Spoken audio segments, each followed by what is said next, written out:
ஹாய்ங்க. இன்னைக்கு ரொம்பவும் சந்தோஷமான நாள். அப்படி என்ன சந்தோஷமான நாள் நினைக்கிறீங்களா? திருச்செந்தூர்ல மகா கும்பாபிஷேகம் நடந்துகிட்டு இருக்கு இல்லைங்களா? அதுக்கு தான் நான் காலையிலே எந்திரிச்சு என்னால் அங்கே போக முடியல. இருந்தாலுமே ஒரு மனசுக்குள்ள ஒரு ஓரமாக கஷ்டம் இருந்தாலுமே நம்ம வீட்லேயும் அழகாக சிரிச்ச முகத்தோடு முருகன் அமர்ந்திருக்கார் இல்லையா? அவருக்கு ஒரு பூஜையை பண்ணிடுவோமே அப்படின்னு சொல்லிட்டு காலையிலேயே நம்ம திருச்செந்தூர் லைவ் போட்டிருந்தாங்க. அதை வச்சுட்டு என்னுடைய வேலைகளெல்லாம் ஸ்டார்ட் பண்ண ஆரம்பிச்சிட்டேன். காலையிலேயே போயிட்டு நான் என்னுடைய பூஜை ரூமை ஓப்பன் பண்ணி பார்த்தேன் பாருங்க. அப்படி ஒரு சந்தோஷம் மனசுக்குள்ள. நைட்டே நான் என்னெல்லாம் என்னால் செய்ய முடியுமோ எல்லாமே செஞ்சு வச்சுருந்தேன், பூஜைக்கான வேலைகள் எல்லாத்தையுமே. நான் வீடியோடைய ஃபர்ஸ்ட்லேயே உங்ககிட்ட ஒன்று சொல்லிடுறேன். என்னுடைய வீடியோ ஸ்கிப் பண்ணாமல் பாருங்கள். எனக்கே வீடியோ எடிட் பண்ணும் போது தான் ஒரு சில அற்புதம்லாம் நடந்தது தெரிஞ்சிச்சு. கண்டிப்பாக சொல்கிறேன், கூஸ் பம்ப்ஸ் கண்டிப்பாக இந்த வீடியோவில் உங்களுக்கு கிடைக்கும். என்னுடைய வீடியோ ஸ்கிப் பண்ணாமல் பாருங்கள். முருகனுடைய அருள் பெற்று நம்மளுக்கு முழுசாக கிடச்சிருந்தா மட்டும்தான் எனக்கு இது நடக்கும் அப்படிங்கிறது என் மனசில் தோணுச்சு. அதை தான் நான் உங்களுக்கும் ஷேர் பண்ணியிருக்கேன். நான் அதை தனியாக செப்பரேட்டாகவே காமிச்சிருக்கேன். பொறுமையாக பாருங்கள். இன்றைக்கி காலையில் ஒரு 5:30 போல் நான் எந்திரிச்சு தலைக்கெல்லாம் குளிச்சுட்டு சாமி வேலைகளை ஆரம்பிச்சாச்சு. அங்கே பார்த்தீங்கன்னா லைவில் சூப்பராக கும்பாபிஷேகம் நடந்துட்டு இருந்துச்சு. அதை காதில் கேட்டுக்கிட்டோம். போகும்போது வரும்போது கண் அங்கேயே தான் போச்சு. இருந்தாலும் அந்த டைமுக்குள்ளே நம்ம பூஜை பண்ணணுமே அப்படின்றதுக்காகவே வேலையெல்லாம் சீக்கிரமாகவே செஞ்சிட்டு இருந்தேன். உள்ளே போயிட்டு பூஜை ரூம்ல இருந்து நான் எப்பவுமே தனியாக நம்ம இந்த மாதிரி பெரிய பூஜைகள்லாம் பண்ணுறோம் அப்படின்னா தனியாக கீழே வச்சு அவருக்குன்னு தனி ஒரு இடம் வச்சு தான் நான் பூஜை பண்ணுவேன். அந்த மாதிரி பூஜை பண்ணுறதுக்கு நான் புதுசாக எங்கள் வீடு கட்டியிருந்தேன் பார்த்தீங்களா, அதில் புது ரூமில் நான் அவரை வச்சு ஃபஸ்ட்டு பூஜை அவரை வச்சு தான் பண்ணணும்னு நினச்சி பண்ணியிருக்கேன். இதுதான் நான் இந்த வீடியோவில் உங்ககிட்ட காமிச்சிருக்கேன். செம்ம ஹாப்பியாக இருந்துச்சு. எப்படி சொல்கிறதுனா, காலையிலே எழுந்திரிச்சு சாமிக்காக நம்ம ஒரு வேலையை பார்க்குறோம் பார்த்தீங்களா, அவ்வளோ மனசு சூப்பராக இருந்துச்சு. அது எப்படி சொல்கிறதுனே எனக்கே தெரியல. யாரெல்லாம் அவங்கவுங்க வீட்டில் இந்த கும்பாபிஷேகம் நடக்கிற டைமில் பூஜை பண்ணீங்கன்றதையும் கமெண்ட்ஸில் சொல்லுங்கள். நான் ஒரு யூடியூப் சேனலை பார்த்து தான் இந்த டைமுக்கு பண்ணால் ரொம்ப நல்லது அப்படின்ட்டு நான் பண்ண ஆரம்பித்தேனே. நல்லாவே போச்சு அன்றைக்கி ஃபுல்லாகவே. நாள் ஃபஸ்ட்டு நம்ம இந்த அந்த கோலம் போடணும் பார்த்தீங்களா, அந்த கோலம் போட்டுட்டு அதுக்கு மேலே அவரை உட்கார வச்சுட்டு ஒரு வேலையாக பார்த்துட்டு இருக்கும்போது பார்த்தீங்கன்னா அந்த டைமில் கரெக்டாக கும்பாபிஷேகம் நடந்துச்சு. சரி உங்ககிட்டயும் அதை காட்டலாமே அப்படின்ட்டு தான் நான் அதை ஒரு பிக்காக எடுத்தேன். பார்த்து என்ஜாய் பண்ணுங்க. செமையாக இருந்துச்சு இல்லைங்களா, சூப்பராக இருந்தது. இதையும் பார்த்துட்டு நான் அப்படியே எங்கள் வீட்டில் இருக்க முருகனுக்கு அபிஷேகம் பண்ண ரெடி ஆகிட்டேன். நான் சைலண்ட்டாக காமிக்கணும்னு நினச்சேன். ஆனால் அது காப்பிரைட்ஸ் ப்ராப்ளம் வரும் இல்லையா, அதனால தான் நான் உங்ககிட்ட அப்படியே வாய்ஸ் எடுத்துகிட்டு நான் உங்ககிட்ட காமிச்சேன். அதுக்கு பிறகு பார்த்தீங்கன்னா அங்கே அவரை உட்கார வச்சு போட்டுட்டு இங்கேயும் நான் சரவணபவ கோலம் போட்டு 6 விளக்கு ஏற்றி வெத்தலை தீபம் போட்டிருந்தேன் நான் இன்னைக்கு. அது இன்னைக்கு செஞ்சுருந்தோம்னா நம்மளுக்கு ரொம்பவே விசேஷமான நாளாக இருக்கும். செவ்வாய்க்கிழமையிலும் பண்ணலாம். இன்னைக்கு அவர் ரொம்ப சந்தோஷமாக இருப்பார் பார்த்தீங்களா. கும்பாபிஷேகம் அங்கே அவருக்கு நடந்துட்டு இருக்க, உச்சி குளிர தண்ணி ஊற்றிட்டு இருப்பாங்க. அந்த டைமில் நம்ம மனசில் என்ன வேண்டுதல் இருக்கோ அதை வேண்டி நம்ம வேண்டிக்கிட்டு நம்மளால என்னெல்லாம் பண்ண முடியுமோ அவருக்காக அந்த பூஜைகள் எல்லாம் பண்ணோம்னா கண்டிப்பாக அது நிறைவேறும் அப்படிங்கிறது என்னுடைய மனசில் பட்டதாகவும் இருக்கு. நான் அது ஒரு வேண்டுதலாக வச்சிருக்கேன் அவருக்கு.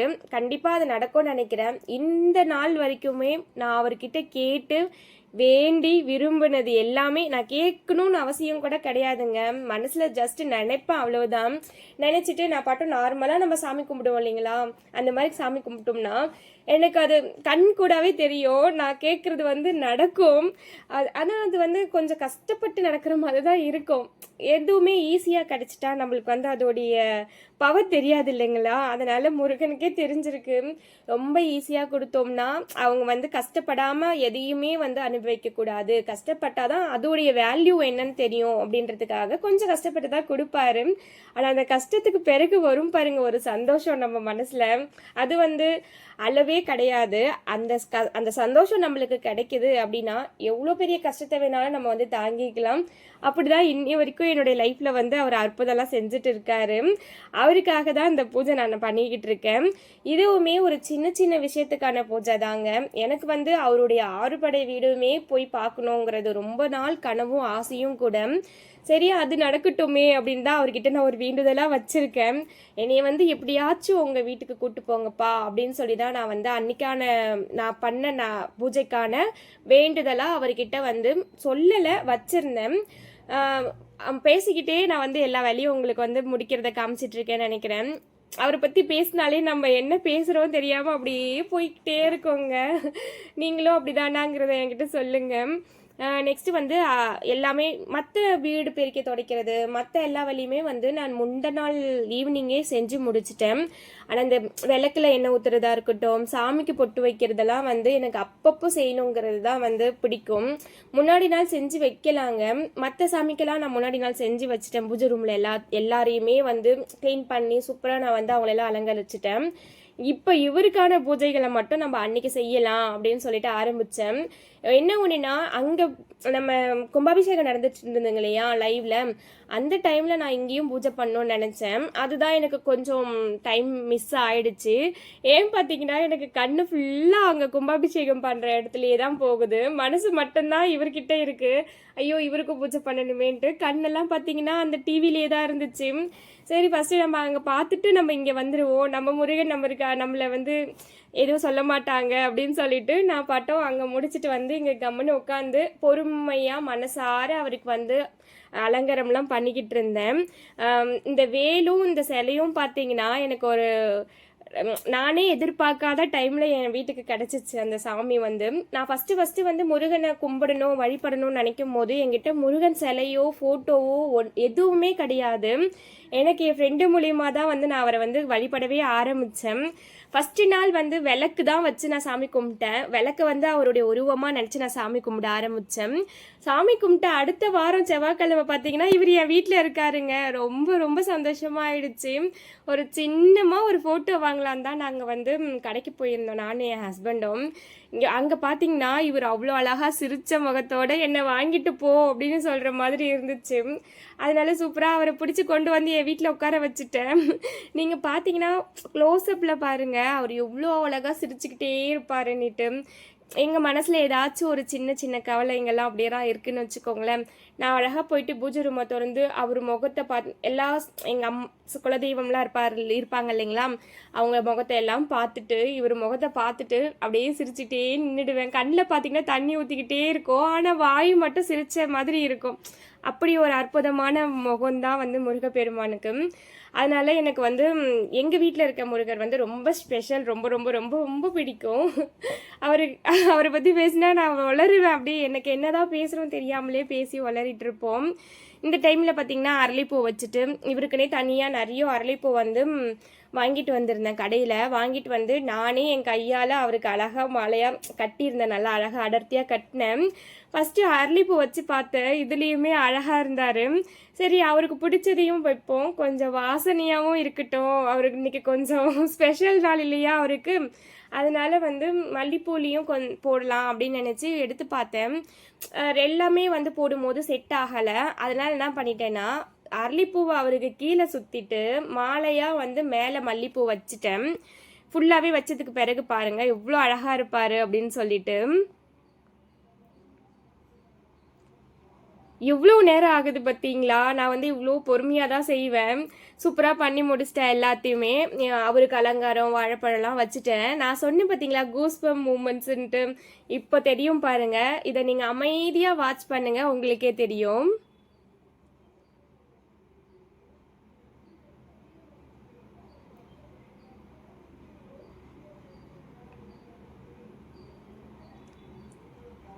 பார்த்தீங்களாங்க, இது நான் உண்மையாகவே நான் எதிர்பார்க்காத ஒரு விஷயமா இருந்துச்சு.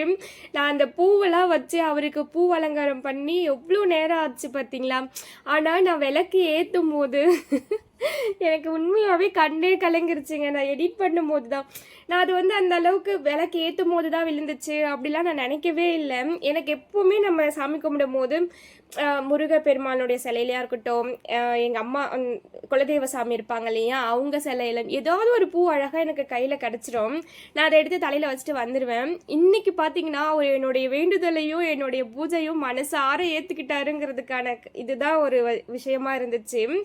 நான் விளக்கு ஏற்றுற அவர் எனக்கு எவ்வளோ அழகாக அருள் கொடுத்தாரு பார்த்தீங்களா. இது வந்து எத்தனை பேருக்கு நடந்திருக்கு இந்த மாதிரி அப்படிங்கிறத சொல்லுங்கள்.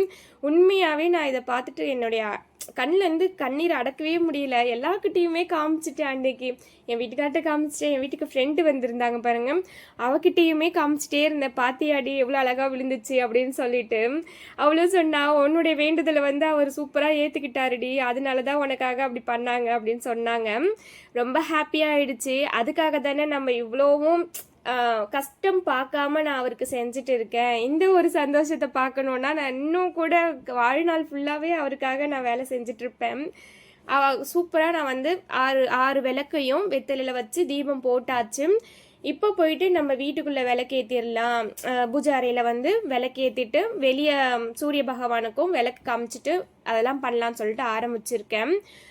நான் வந்து 3 விளக்கு உள்ளே வச்சுருந்தேன். 1 வந்து ஓம் விளக்கு, 2 1 கஜலக்ஷ்மி விளக்கு, 1 வந்து காமாட்சி அம்மன் விளக்கு. இந்த 3 விளக்கையும் ஏற்றிட்டு வெளியே போயிட்டு விளக்கேற்றிட்டு கற்பூர தீபாராதனைலாம் காமிச்சிட்டேன். இதெல்லாம் நீங்கள் வந்து பொறுமையாக வாய்ஸ் ஓவர் இல்லாமல் அமைதியான மனநிலையில் பாருங்கள், உங்களுக்கும் ஒரு ஹாப்பியாக இருக்கும்.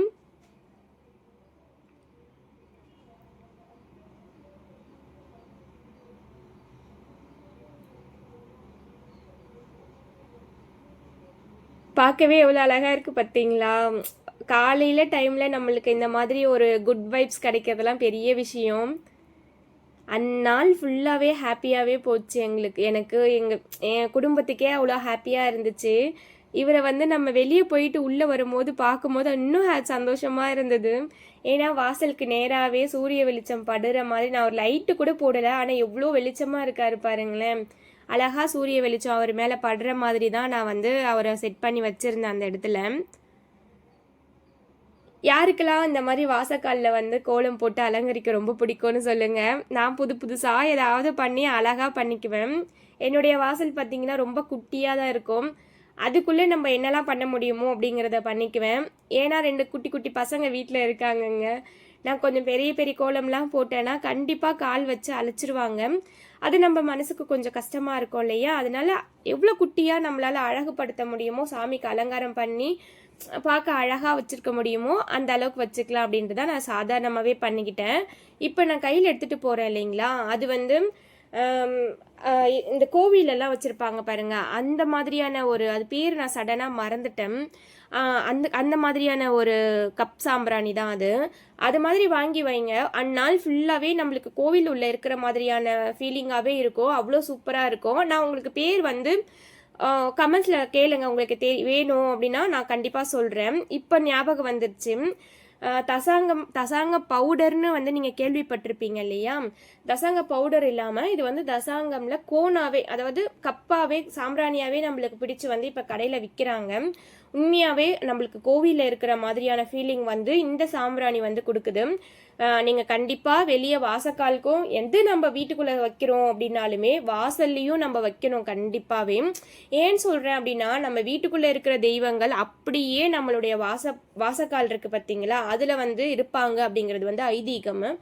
அவங்கள விட காட்டிலும் நம்மளுடைய குலதெய்வம் வந்து வாசல்ல தான் இருந்து நம்மளை வந்து காத்துட்டு இருக்காங்க அப்படின்றதையும் வந்து ஐதீகமாக பார்க்கப்படுது.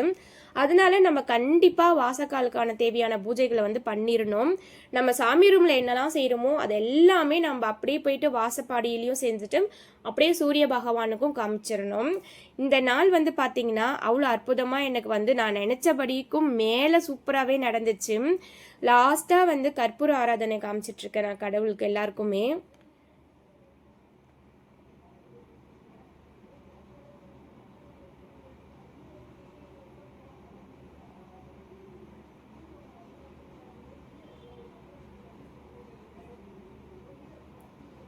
இப்படி வெளியவும் போயிட்டு நம்ம வெளியவுமே கற்பூர தீபம்லாம் காமிச்சிடலாம், சூரிய பகவானுக்கு காமிச்சிட்டு நெக்ஸ்ட் வந்து நான் சொன்ன மாதிரி வாசக்காலுக்கு வந்து நம்ம காமிச்சே ஆகணும். நிலவாசலில் கண்டிப்பாக நம்ம பூஜைங்கிறது ஒன்று வந்து பண்ணிக்கிட்டே இருக்கணும். நிலவாசல் நம்ம ஒரு மங்களகரமாக வைக்காம என்ன நம்ம சாமி ரூம் மங்களகரமாக வச்சு சாமி கும்பிட்டாலும் அதுக்கான பலன் வந்து நம்மளுக்கு கண்டிப்பாக கிடைக்காது. நம்ம வீட்டுக்குள்ளே இப்படி தாண்டி வரும் பார்த்தீங்களா, அந்த இடம் வந்து எப்போயுமே மங்களகரமாக இருந்தாதாங்க நம்ம கால் எடுத்து வச்சாலும் நல்லபடியாக போகும் குடும்பம். அதனால தான் சொல்கிறேன், எப்போவுமே தலைவாசல் வந்து நம்ம மங்களகரமாக வச்சு அவங்களுக்கு தேவையான பூஜைகள்லாம் கண்டிப்பாக பண்ணிடணும். வாரத்தில் ஒரு நாளாவது அட்லீஸ்ட் நீங்கள் வந்து எல்லாத்தையுமே வாஷ் பண்ணி தொடச்சி குங்குமம் மஞ்சள் எல்லாத்தையும் வச்சுட்டு நம்ம சாமி கும்பிட ஆரம்பிங்க. தினம் வைக்க முடியலனா கூட பரவாயில்ல. நல்லபடியாக நான் சாமியெல்லாம் சூப்பராகவே கும்பிட்டு முடிச்சாச்சு. உங்களுக்கும் நான் தீபம் காமிச்சிருப்பேன்னு நினைக்கிறேன். என்னுடைய வீடியோ உங்களுக்கு பிடிச்சிருந்துச்சுன்னா ப்ளீஸ் லைக் ஷேர் சப்ஸ்கிரைப் பண்ணிவிட்டு பாருங்கள். பார்க்குறீங்க யாருமே சப்ஸ்கிரைப் பண்ணுறதில்லன்னு நினைக்கிறேன். ப்ளீஸ் சப்ஸ்கிரைப் பண்ணிட்டு பாருங்கள். Okay bye friends.